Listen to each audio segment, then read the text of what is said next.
5, 12, 18, 28 இருந்த 4 rates இருந்திருந்த GST இப்போ 5, 18 அப்படின்ற அந்த 2 கேட்டகரிக்கு வந்துருச்சு.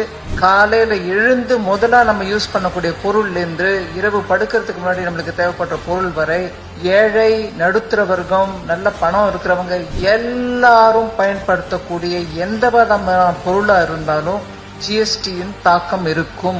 ஆனா அது 28 இருக்குமா 18 இருக்குமான்ற காலம் போய் 5, 18 இந்த 2 ரேட்டுக்குள்ளவே எல்லா ஐட்டம்ஸும் வந்துடுறது அப்படிங்கறதா முக்கியமான அம்சம். இதுல என்னன்னா 12ல இருந்து 5க்கு வந்தது, 12ல இருந்து 0க்கும் போயிருக்கு சில ஐட்டம். அதே மாதிரி 18ல இருந்தது, இப்போ 5ம் 18ம் தான் இப்ப இருக்கு. முன்னாடி இருந்த 18ல இருந்த 90% அமௌண்ட் நம்பர்ஸ் ஐட்டம்ஸ் 5க்காவது வந்திருக்கு, இல்ல 0க்கும் சிலது போயிருக்கு.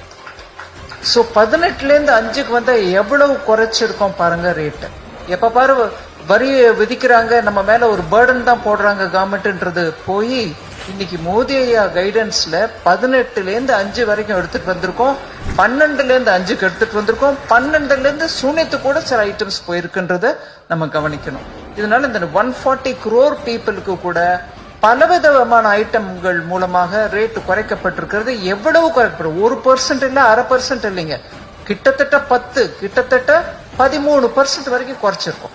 அதனால பலவிதமான ஐட்டம்க்கு 0வும் போயிருக்குன்றதுனால இதோடைய பிரபாவம், அதாவது தெலுங்கு, தமிழ், ஹிந்தியில சொல்ற மாதிரி இதோட இம்பாக்ட், இதனுடைய தாக்கம் 140 கோடி மக்கள் மேலேயும் இருக்கும். நல்ல தாக்கம் தான் இது. விலை குறையாது. Immediate direct victory for every Indian. நாட்டில் இருக்கக்கூடிய ஒவ்வொரு குடிமகனுக்கும் இது ஒரு பெரிய ஒரு விக்டரி, பெரிய வெற்றி அவங்களுக்கு கிடைச்சிருக்கு.